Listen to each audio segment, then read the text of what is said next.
So hi friends, good afternoon from Mexico. আবার কিন্তু একটা নতুন ব্লগ নিয়ে চলে এসেছি। কালকে আপনাদেরকে ভিডিও দেখিয়েছিলাম যে সালমান মাছ খেয়েছি।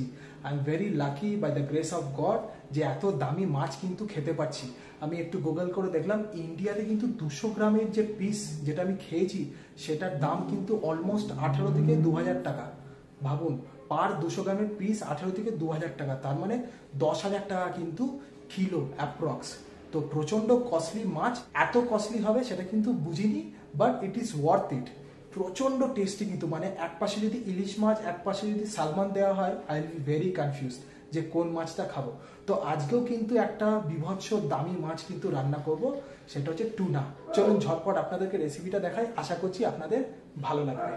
সো গাইজ দেখুন, এই টুনাটা কিন্তু রান্না করবো। এটা কিন্তু 200 গ্রামের একটা বড় পিস, সলিড কিন্তু, কোনো কিন্তু কাটা বা কিচ্ছু নেই। দেখুন টেক্সচারটা কি সুন্দর, আর এটা one of the best quality. অনেক ধরনের দামের ছিল, আমি 215 মেক্সিকান পেসস পার 200 গ্রামের সেই পিসটা আমি নিয়েছি। ওখানে 195, 200 অনেক রকমের কিন্তু রেটেড ছিল। আর 215 মানে অ্যারাউন্ড ধরে নিন ইন্ডিয়ার কারেন্সি যদি কনভার্ট করি 1000 টাকা কিন্তু নেবে।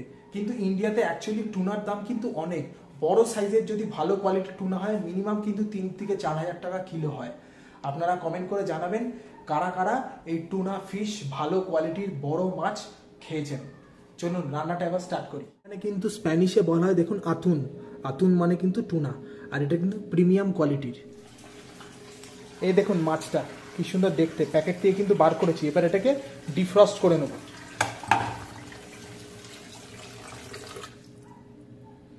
এরকম গরম জলে দেব কিছুক্ষণের জন্য, বরফের ভাবটা কিন্তু ছেড়ে যাবে। সো এখানে কিন্তু এই দুটো মেন ইনগ্রিডিয়েন্টস লাগছে, এই রোজমেরি হার্ব, আর এখানে কিন্তু কয়েকটা কোয়া রসুন নিয়ে নিয়েছি। এবার এর মধ্যে থেকে 2-3টে রসুন একটু কুচি কুচি করে কেটে নেব। সো রসুন কিন্তু ভালো করে ফাইন চপ করে নিয়েছি, আর এখানে দুটো বড় বড় রসুন থেতো করে নিয়েছি। আর এই হচ্ছে রোজমেরি হার্ব, এরকম নিয়েছি। আবার কিছুটা কিন্তু আমি ছাড়িয়ে নিয়েছি ইউজ করার জন্য। এই টেক্সচারটা দেখুন টুনা ফিশের, কি সুন্দর লাগছে। দুটো ভাগে ভাগ করে নিয়েছি দুবেলার জন্যে, আর এখানে কিন্তু চাল ভিজিয়ে রেখেছি। অসাধারণ লাগছে।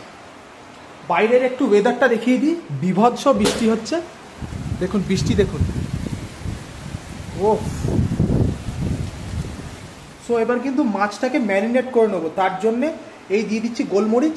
এতে কিন্তু ওই বাংলা হলুদ গুঁড়ো লঙ্কার গুঁড়ো দিলে কিন্তু হবে না। এবার কিন্তু এতে পরিমাণ মতো নুন দিয়ে দেবো, দিয়ে দিচ্ছি।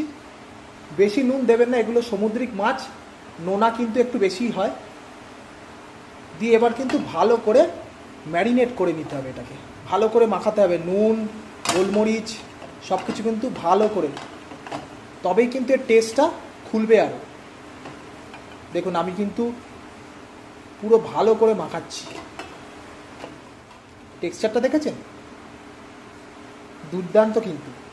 কড়াই কিন্তু গরম হয়ে গেছে, আর এখান থেকে বাটার 1 কিউব কেটে নিয়েছি, এটা কিন্তু দিয়ে দেবো কড়াইয়ের মধ্যে। ভালো করে পুরো কড়াইতে কিন্তু মাখাতে হবে বাটারটা। এবার এক এক করে কিন্তু এই মাছগুলোকে দিয়ে দেবো। দেখুন মাছ কিন্তু দিয়ে দিলাম, আর এখানে যে রোজমেরিগুলো আছে সেগুলোও কিন্তু এর সাথে দিয়ে দেবো টু অ্যাড মোর ফ্লেভারস। আর এই রসুনগুলো যেগুলো আছে সেটাও কিন্তু এক এক করে ছেড়ে দেবো। পুরো কিন্তু রসুনের গন্ধ এই মাছের মধ্যে ঢুকে যাবে, রোজমেরিরও গন্ধ কিন্তু ঢুকে যাবে। তো এবার একটু ভালো করে মাখনটা মাখিয়ে দেবো। দেখুন জাস্ট টেক্সচারটা দেখুন। আর এগুলো কিন্তু খুব নরম মাছ হয়, কোনো কিন্তু কাটা নেই, তাই খুব সূক্ষ্মভাবে কিন্তু করতে হবে, আস্তে আস্তে। পুরো কিন্তু স্টেকের মতন, দুর্দান্ত দেখতে।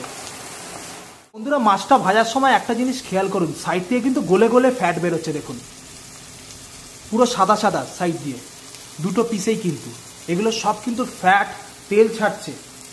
দারুণ কিন্তু মাছটা, আর দুর্ধর্ষ একটা স্মেল বেরোচ্ছে।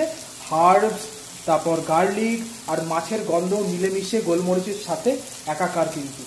যেহেতু মাছটা অনেক বড়, তাই একটু ঢাকা দিয়ে ভাজবো 5 মিনিটের জন্য, তাহলে কিন্তু ভালো মতন ভেতরটা কুক হবে। কিন্তু ভাজা হয়ে গেছে। এবার কিন্তু এর মধ্যে একটু তেল দিয়ে দেবো, স্লাইড একটু তেল দিয়ে দিলাম। সারা কড়াইতে কিন্তু মাখিয়ে নেব তেলটা। এবার এর মধ্যে দিয়ে দেবো হচ্ছে বাটার। এখান থেকে কিছুটা নিয়ে নেবো বাটার, এই বাটারও কিন্তু দিয়ে দিলাম। আর এই বাটারের মধ্যে আমার কাছে চপড গার্লিকগুলো ছিল সেটা কিন্তু দিয়ে দেবো। এবার গার্লিকগুলোকে এক এক করে নেড়ে নেবো ভালো করে। এবার এই গার্লিকের মধ্যে কিন্তু এই রোজমেরি হার্বসগুলোকে, যেগুলো ছাড়িয়ে রেখেছিলাম ডাল থেকে, সেগুলো কিন্তু দিয়ে দেবো।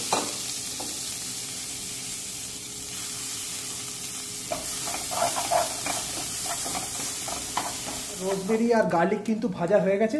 এবার যে ভেজানো চালটা ছিল সেটা কিন্তু এর মধ্যে এবার দিয়ে দেবো পুরোটা, দিয়ে ভালো করে নাড়বো। চালটায় কিন্তু একটু ভাজতে হবে 5 মিনিট মতন। এবার কিন্তু চালটা ভাজতে ভাজতে নুন দিয়ে দেবো পরিমাণ মতন, দিয়ে ভালো করে নাড়বো। এবার কিন্তু দিয়ে দেবো হচ্ছে গোলমরিচ চালের মধ্যে, ভালো মতন কিন্তু দিয়ে দিলাম। এবার ভালো মতন চালটাকে একটু স্টার ফ্রাই করব। চালটা একটু ভালো মতন ভাজা হয়ে গেলে এই 1 গ্লাস গরম জল রেখেছি সেটা কিন্তু দিয়ে দেবো। এবার মাপটা হচ্ছে 1 গ্লাস চালে 1 গ্লাস গরম জল, পরে একটু বেশি লাগলে দিতে পারেন, আগে কিন্তু বেশি দিয়ে দেবেন না, তাহলে কিন্তু ঝরঝরে হবে না। এবার ভালো করে নেড়ে দেবো। দারুণ কিন্তু একটা স্মেল বেরোচ্ছে, বাটার, গার্লিক, রোজমেরি হার্বস, দুর্দান্ত। এবার কিন্তু এটাকে ঢাকা দিয়ে দেবো, জল যতক্ষণ না ভালো মতন শুকিয়ে যাচ্ছে। গাইস দেখুন, সুস্বাদু টুনা প্ল্যাটার কিন্তু ready. Buttery herbs rice with garlic, আর সাথে কিন্তু দারুণ সুস্বাদু টুনা। আপনারা কমেন্ট করে জানান কেমন লাগলো এই রেসিপিটা। একদম সিম্পল, বেশিক্ষণ কিন্তু লাগেনি, আধা ঘন্টা থেকে 45 মিনিট টোটাল কিন্তু টাইম লেগেছে। দারুণ কিন্তু। চলুন এবার লাঞ্চ করার পালা। আপনারাও কিন্তু বানাবেন আর কমেন্ট করে জানাবেন কেমন হলো এই রেসিপিটা।